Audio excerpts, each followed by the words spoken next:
Listen to the people. Listen to humanity. Listen to the parrot. Parrot TV. Parrot TV. Parrot TV. Parrot TV. Parrot TV. Parrot. Listen to the people. Listen to humanity. Listen to the parrot. Parrot TV. Parrot TV. Parrot TV. Parrot TV. Parrot TV. Listen to the people. Listen to humanity. Listen to the parrot. Parrot TV. Parrot TV. Parrot TV. Parrot TV. Parrot TV. Parrot TV. Parrot TV. Parrot TV.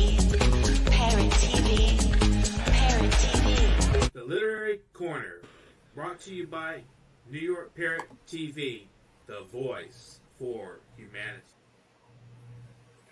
Hi, welcome to World Inkers Network. I am your noble and honest host, Dustin Pickering.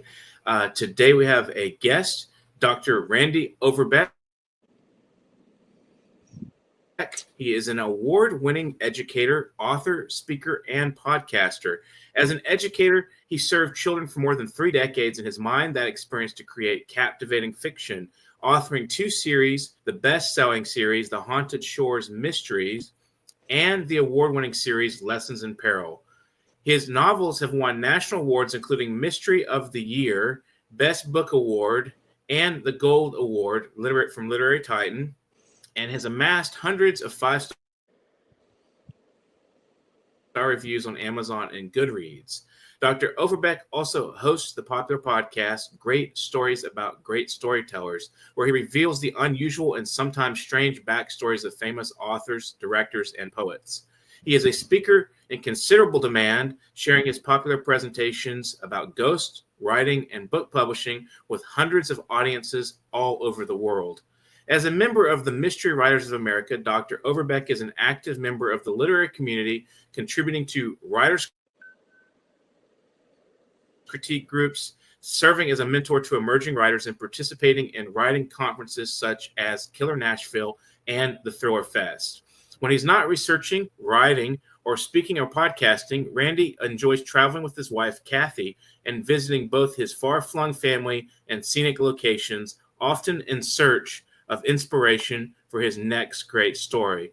Let's welcome Dr. Randy Overbeck to the show. Welcome and thanks for being on the show today. So tell us. It's my pleasure to be here, Dustin. Glad to join you. Your new work, the process that went into that, and glad to have you. It's wonderful to see you again, and I'm glad your work is seeing a lot of success. So tell us about your new masterpiece. What is some of the plot line? I don't, not to give away the exact plot, but what kind of suspense are we to expect from this piece? Well, that's the new book is Red Shadows at Saugatuck. It is the 4th entry in my best-selling Haunted Shore Mystery series, and it is, to be honest with you, Dustin, it has some of the best writing I've ever done. In this entry, wow. The series, of course, revolves around Daryl and Aaron, a couple that meets in the first book, falls in love in the second, is on their honeymoon in the third book, and in this 4th book, which takes place 7 years later, they now have a 5-year-old son named Leo, a very typical, inquisitive, precocious 5-year-old son, who also happens to have inherited his father's ability to see ghosts. So it enabled me to tell a multi-layered story about family, relationships, as well as a really interesting ghost and murder mystery wrapped together. And I think it's the best one yet. So what do you think makes it your best writing? Is there a criteria you judge? Well, first of all, your own writing by, or do you just feel that this is more impactful? You get better as you continue, and as each book has had good skills, but my skill level continues to rise. That's part of it. The other part of it is that I was able to do things that I didn't do in the earlier books. So in the earlier books, for the most part, there are a few exceptions. Most of them are told from Daryl's POV. In this case, for the very first time, I have Daryl's partner, Aaron, a 30-something-year-old woman, telling part of the story from her perspective. So that for about a third of the book, and that kind of mixes things up, makes the intrigue a little more interesting. And what I especially enjoyed was adding the family element with little Leo. So Leo is, as most 5-year-olds, very inquisitive about the world around him, and he is always asking, "Well, what about this? And how does this work?" And he does understand that he sees ghosts, but unlike his father, he can't always distinguish when he's seeing a ghost as opposed to when he's seeing a person. And that combination leads to some suspense and trouble for the family as they are trying to uh, find justice for this teen. The story revolves around when the Daryl and his family are heading back to join his wider family for a family celebration in Michigan, which is where he's from. And on their way, they encounter a missing poster, which I'm sure all of your viewers have seen. They put these missing posters up in delis and in gas stations.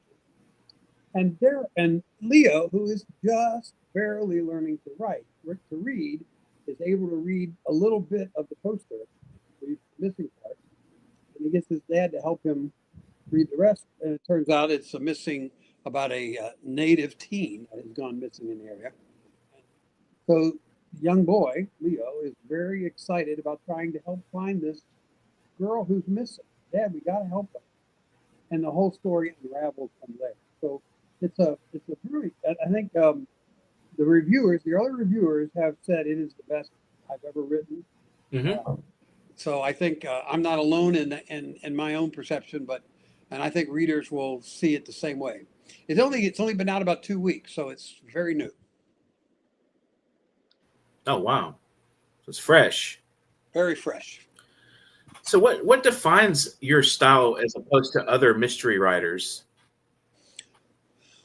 Well, I think my style is somewhere between a hard-boiled mystery and a cozy. So those kind of are the opposite, polar opposites in the mystery world. Mine is an amateur sleuth mystery. Daryl is not a trained investigator. Daryl is just a teacher who is following the leads that he's mostly stumbling onto in trying to help find justice for a victim that he uncovers. I think what's a little bit different, what distinguishes mine. When I talk to audiences and they ask me that, I say, well, first of all, all of my books, especially the mysteries, are meticulously researched. So each of the books takes place in a different town, none of which I live in. So these are all real towns. The eastern shore of the Chesapeake Bay, Cape May, Crystal River, Florida, and now Saugatuck, Michigan. But these are all towns that I have discovered, and they have a great place to set a story. So, and I work really hard to make sure that the details that readers experience, kind of like taking them to this location. That's not something there are almost, I can't think of very many location mystery writers. The Anna Pigeon series by Nevada Barr, who follows a ranger, a park ranger, from park to park across the United States. A little bit of where I got my inspiration. But besides her, there are not really very many any of the mystery writers. It's much more typical to do where they find a location, they invent a location, and then they have multiple mysteries that happen in this small town, or sometimes in the big city. So that's one thing that sets mine apart. The other thing that what I've attempted to do is, of course, mine are all ghost stories. So I have, in fact, I think I've shared with you this, but I'll do it again. So one of the very early reviews called Blood on the Chesapeake, the first one, case murder mystery, wrapped in a ghost story, served with a side of romance, set in a all of those pieces go together to create a really enjoyable read for people who pick the book up. And the ghost is a really important part, but my ghost stories are very different than other ghost stories. So the vast majority of ghost stories that people will pick up and read are one of two kinds. They're what I call the Stephen King version, which is the ghosts are horrific and scary and terrible, and the whole point is to scare you enough to keep you up all night. You know, and there's lots of people who write that. Harlan Coben writes those. Dean Koontz writes that kind of ghosts. Shirley Jackson. Okay. The other side of the spectrum is what I call Casper the Friendly Ghost. And these are usually cozies where the ghost is friendly, and sometimes it's the ghost of my grandmother, you know, and that kind of ghost interacts with the humans and helps solve the mystery. When again, you know, I'm a big researcher. And when I did research into ghosts, met with paranormal investigators, did a lot of on-the-ground research, I found that neither one of those story tropes have anything to do with reality. There's virtually no evidence of horrible, scary ghosts out there. And there's certainly no evidence of ghosts walking around next to people, whispering in their ear about how to solve it. So what I do with my ghost stories is my ghosts don't do any more than what we have evidence, documented evidence of how ghosts interact with the human world. They don't solve any mystery. They don't tell them. They don't tell Daryl what to do. They simply provide some breadcrumbs that Daryl was able to follow to eventually get to the truth. I think that. Those are some of the things that distinguish my books. One more I would probably mention, because I usually when I'm not speaking for a group, I usually talk about 3 or 4 different things. One has to do with the location, it has to do with the ghost story. The other one is that each of my books, the murder mystery of my book, ends up being entangled with some major social issue. So in Blood on the Chesapeake, the murder is all about racial justice. It's a lynch. No big secret. I'm not getting any way. You learn that when you start to read the description on the back of the book. In the second book, Kate May, Crimson and Kate May, Daryl is trying to find justice for a woman that was murdered. And when he does, he stumbles onto a human trafficking case. So the murder and solving the murder leads to revealing this human trafficking ring operating in New Jersey, which happens to be one of the major hubs of human trafficking in the United States. The third book, which takes place in Florida, is about the murder of 2 immigrants. And I'm not sure there's anything more in the news now than immigrants, migrants, and the larger issue is about the abuse of migrant workers, how migrant workers are used and abused in the South.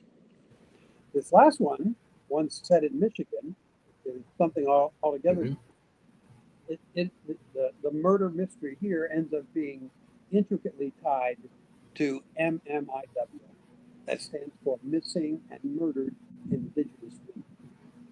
It's an organization that was developed after the time that the novel was set. The novel was set in 2007. This organization started about 10 or 11. But it's about trying to bring awareness to the number of indigenous women who are kidnapped, raped, abused, and murdered. Something that really goes under the radar of most news. So those are the things, and I tell readers they'll get all of those layers when they open up the book and start down a path. And and I don't want to in any way diminish the fun whodunit puzzle. That's all part of readers' enjoyment of my books as well, and readers tell me they enjoy that as very much. But I think all of those are layered. That's not to diminish anybody else's mysteries. I enjoy reading lots of other people's mysteries as well. I just read one by an author by the name of Mary Monin. It takes place in Greece. It's a really interesting mystery writer. So, but when I tell people, and they say, well, why should I pick up your book? Those are some of the issues I get. So you mentioned location. When you're traveling, do you journal and keep details, and or do you use your memory strictly, or how do you Oh manage to no, create my like memory's a not good enough. environment in your books I have to from keep a where you? lot of detailed records. So generally, what happens is what has happened in the first four. Okay, is um, the first one was kind of organic. We were in this area. We fell in love with the eastern shore of the Chesapeake Bay, and as we, meaning we here is my wife, as we were enjoying it, I started envisioning how I could set a story there. So that there really wasn't much of any kind of pre-planning. Um, but even there, lots of notes. We went to graveyards, took names down. We went to restaurants, checked out what we met with. Hmm. Um, we met with librarians, all of those. With the other locations, we kind of stumbled on. I kind of stumbled on Cape May. Cape May is about 3 hours from the Eastern Shore, and I just fell in love with the town. And then when I found out that it's the most haunted seaport on the Eastern Shore, I'm going, well, that's kind of a perfect match for a ghost story. But the next two were more deliberately planned. So the one in Florida, when it's set in Crystal River, I actually did some pre-research of 4 different locations in Florida, and then we went to go visit, go check out places, and all 4 of those locations. And we ended up choosing Crystal River because I thought it represented the kind of story that I wanted to tell. A small town, in this case, it was old Florida. And then with the new book, with Red Shadows of Saugatuck, I did the same thing. I had several towns that I was looking as a possibility. I start with the issue of, well, it has to be a shore town. So it has to be on a lake or on a river or on a bay, or the ocean. Gulf.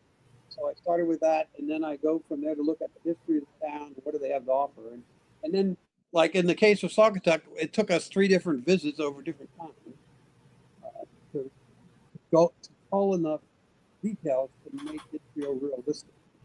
And I want to make sure that I give credit to people. So in each of these towns, I befriend librarians, uh, Chamber of Commerce people. In the case of Saugatuck, it was the gal who runs their visitors bureau, a gal by the name of Lisa Mines. And I learned from them really critical details about the town, like what should I include. And then when the book is finished, when the manuscript is finished, before there is a book, it goes back to these people and they read it and let me know where, if any places, I strayed from creating that vision of what the town is like. And they have been incredible. And in this case, Dustin, it was even more complicated because, as I mentioned, the central theme of the book revolved around murdered and missing Indigenous women. And I, going into this, I knew a little, I didn't know very much about that.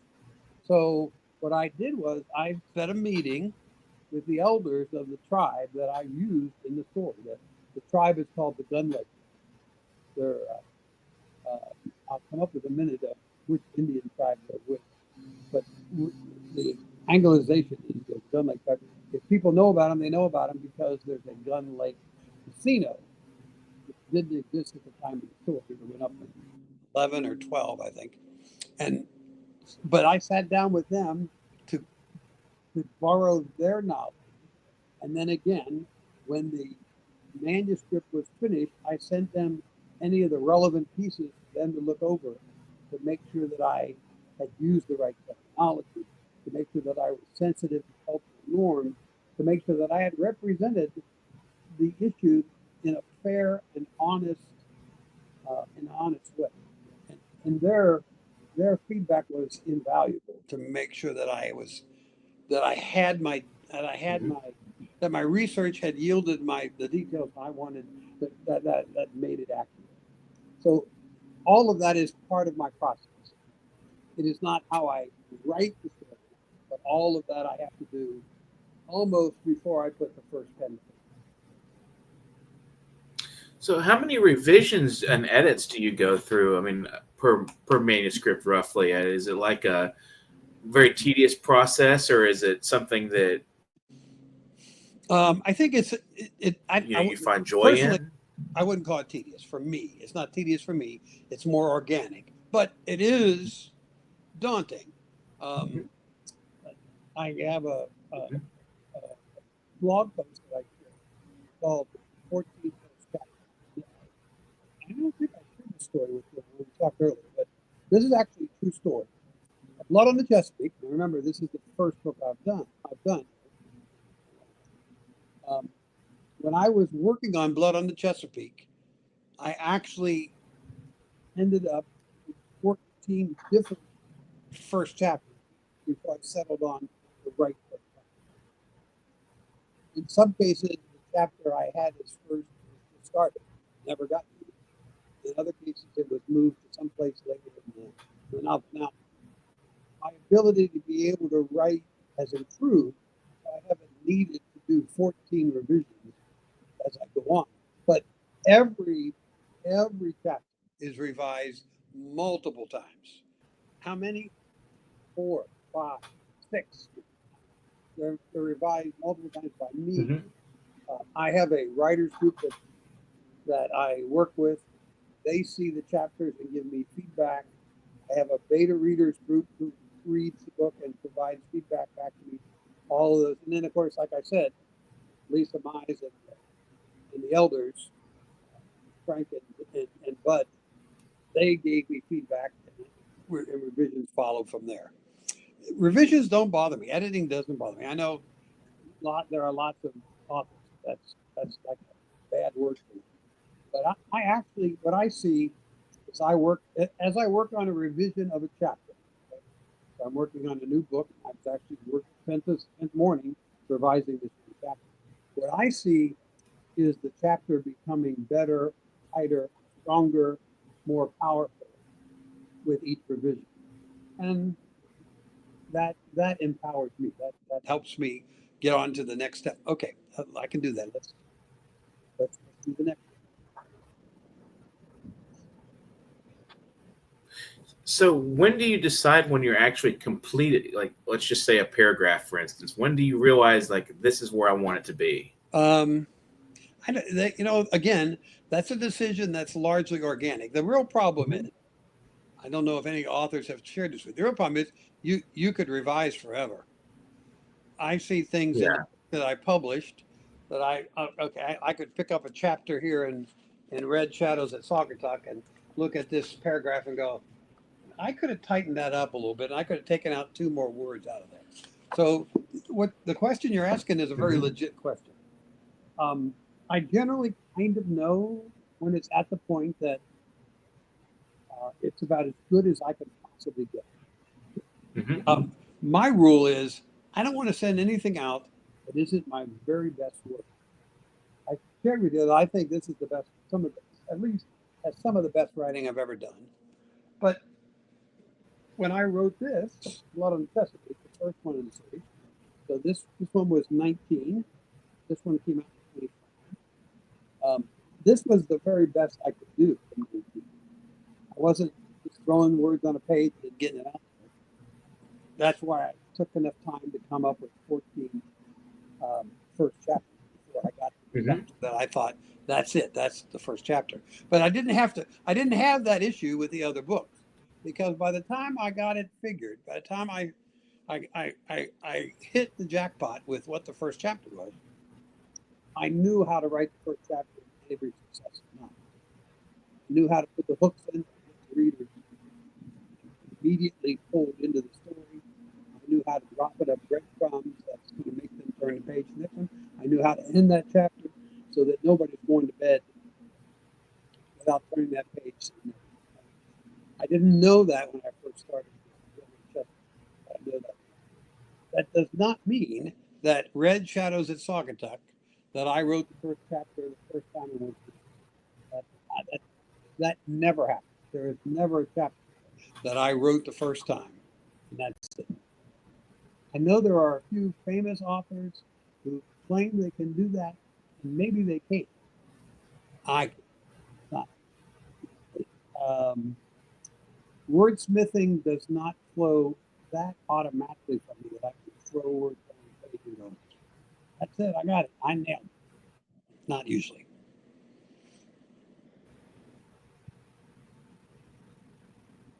Hmm. So I have a title question. Red Shadows. Why Red Shadows? I will admit something here. I don't think I've admitted on any interview, Dustin. I I don't like to do titles. I'm not really great at titles. I think it's the Hmm. whole brevity thing. I don't do brevity well. Does that make any difference what it is? Hmm. If it's a blurb, if it's a tagline, that is not something I do well, and it takes a lot of work. Once I had kind of figured out how I wanted to do the series. I wanted the kind of flow in the series. So the first one is blood, the second one is crimson, the third one is scarlet. I'm going, okay, now what do I do here? And I really kind of played around with a bunch of possibilities. I ended up settling on Red Shadow for a couple of reasons. Again, the red echoing the blood aspect of Hmm. the four books, but in this case, it carries another connotation. So one of the things that I learned is that natives being called red, okay, like as in redskins, Hmm. that to them is like the N word for African American. Hmm. It's a very pejorative term.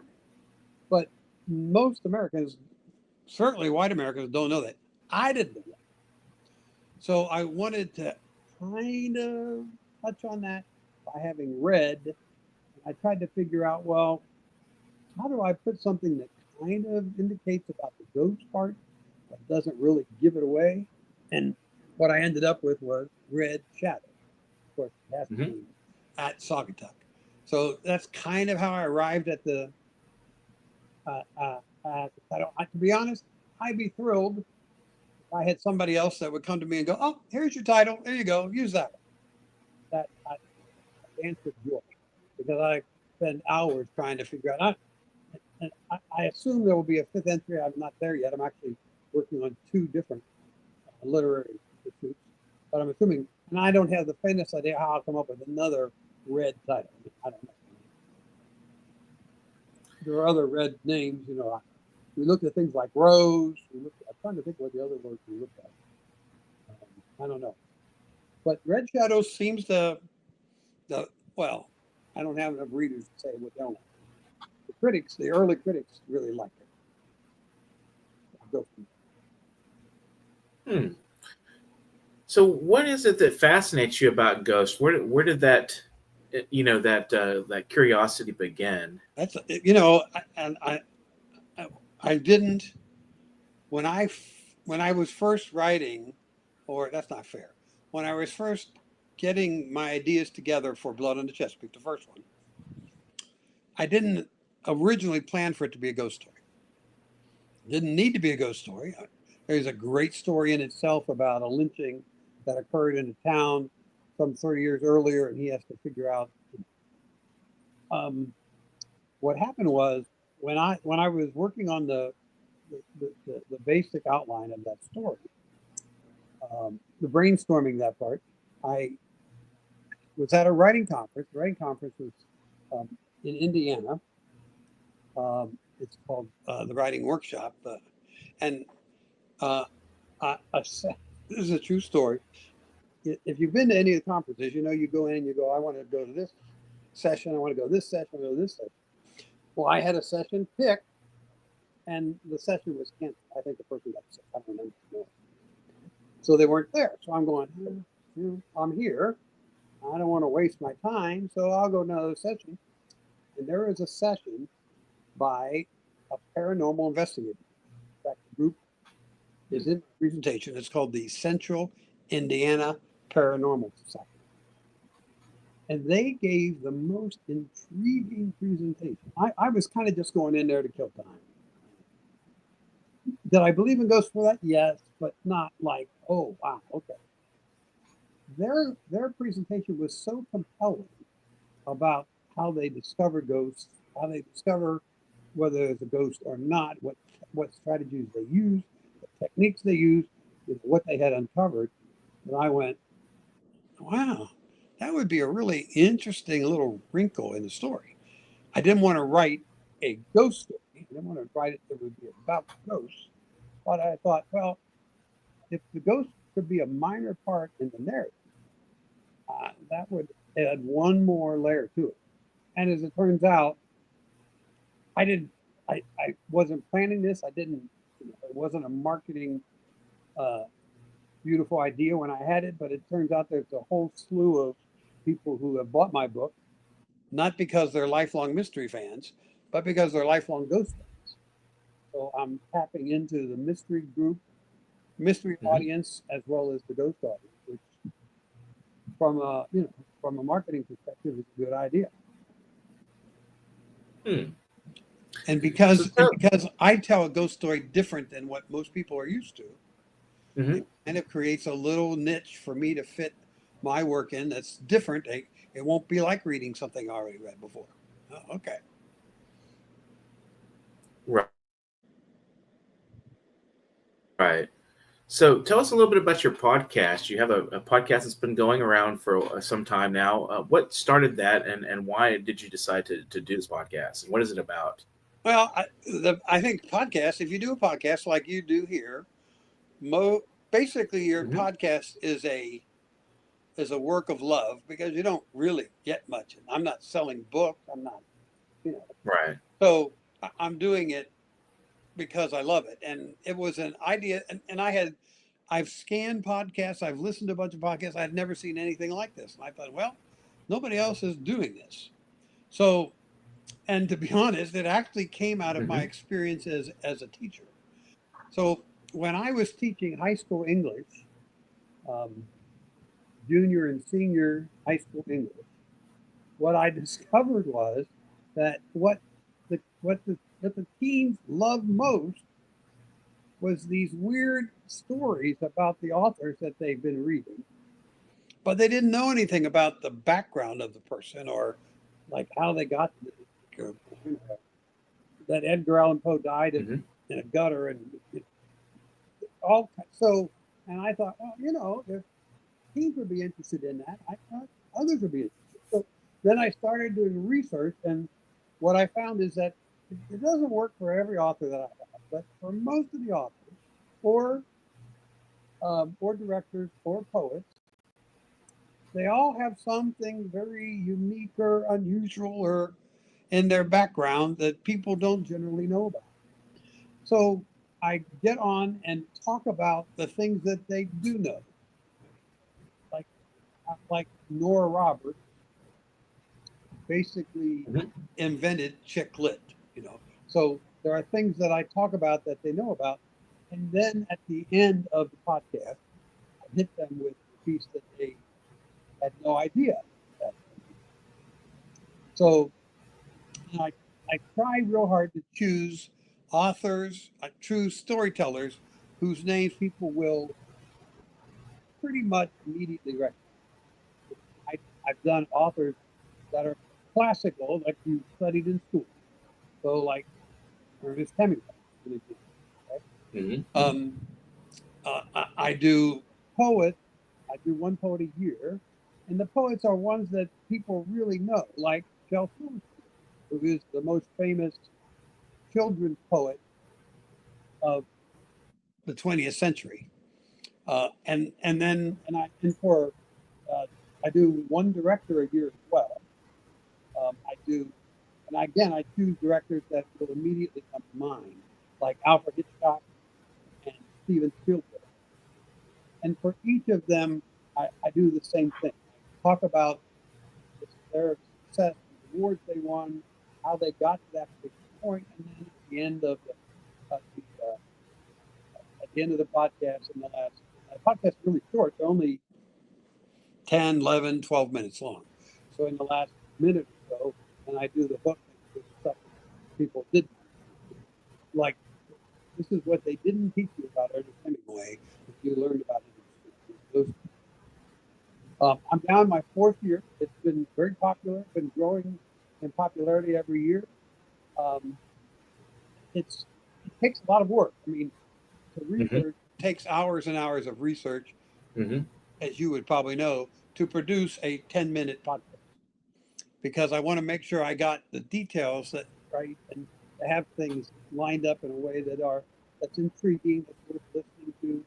Um, you know, I I talk about John Grisham, his origin story. I talk about James Patterson, the most published author in the United States, and uh, how it took him 18 years to go from nothing to what I think of it was the overnight success.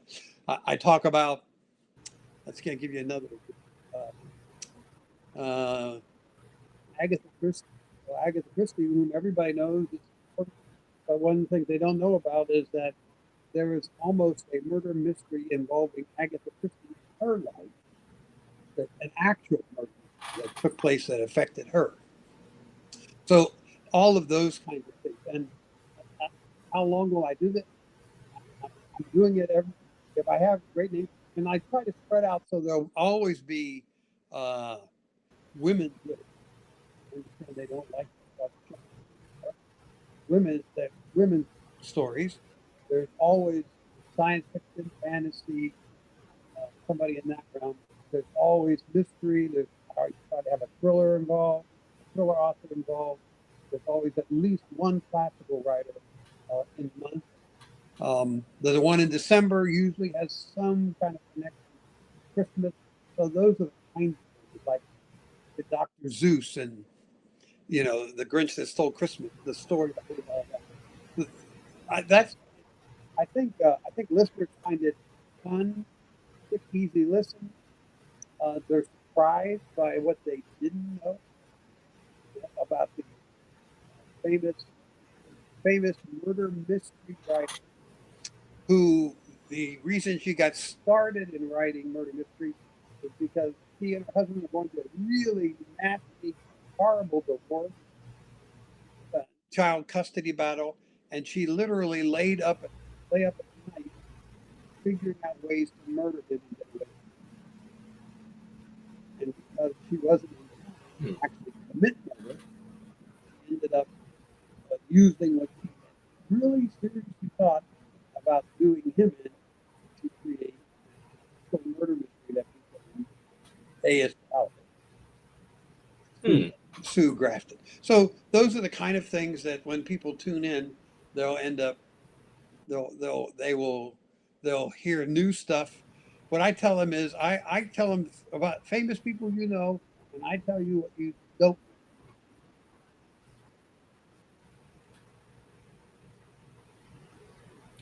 So, in conclusion, what would you like to say to the audience, and what kind of shout outs or thank yous would you like to give out? Well, the list for shout outs are way too long, but I'll try to do a few. I am eternally grateful to all of the people in all the towns that I work with who continue to be my friends and who have made it possible for me to write about their area in a way that reflects positively on the town and also is an accurate representation. Like, I'm super grateful for my writers group. I am absolutely certain, Dustin, that my writing would not be as good as it is if I didn't have really committed, talented, dedicated other writers reading and critiquing my work week by week. In fact, that is the first advice I give any new writer. Find a really good, strong writer group. Doesn't have to be very large, 4 or 5 people, 4, 5, 6 people. I certainly would want to make sure that those people are recognized. My beta readers, I do something not a lot of other writers do. I have about a dozen beta readers that read my book in progress. So they read like the first third, then they read 2/3, and then they read the whole book. And they give me feedback in terms of what's working, what's not working. I give them a set of questions that they have to tell me if this character is coming off okay, things like that. So again, writing is not really a solo operation, at least not for me. This is not me sitting in my office typing away on my computer computer keyboard inventing. Yes, I do that, but that's only one small part of the picture. If people are interested and want to know more about either the podcast or my books, the best way is simply to check out my website, which is simply authorrandyoverbeck.com. Wherever they go, they can. You don't even have to listen to podcasts. You can go on the website, and all of the episodes are there. You just click on it and it automatically play. I was actually on there earlier today doing some research for a presentation I'm doing tomorrow. And the same thing, if you go to there and go to my website and go to books, you'll find my new book, The Shadows Talked Up. There's one link underneath there to take you to any place that you buy books. All of my books are available except for Red Shadow on print, ebook, and audio. Red Shadows will be available on audio in a couple of months. I didn't know this. It takes several months to get it from the printed copy or the e-copy to the audio. We're working on that. Well, thanks for being on the show, and it was pleasant talking with you, and good luck with the book, and keep promoting, and I hope people will view your or listen to your podcast and have a good, healthy listen to the stories you tell on the podcast. And we'll see you again on your next book, I'm sure. So thanks for being on the show today. Hey, thanks so much for having me, Dustin. I always enjoy talking with you, and tonight was no exception. Best of luck. Thank you so much. You've been watching World Inkers Network, and I am Dustin Pickering. If you want to be in touch with me, to either submit to our publication at worldinkers.com or to be on the show, please write to me at publication.worldinkers@gmail.com. We will be in touch with you guys about the who's who in creative writing pretty soon here. And so please keep an eye out. And I hope you guys have a wonderful afternoon and a wonderful evening, and get to writing. Thank you so much for viewing. Listen to the people. Listen to humanity. Listen to the Parrot. Parrot TV.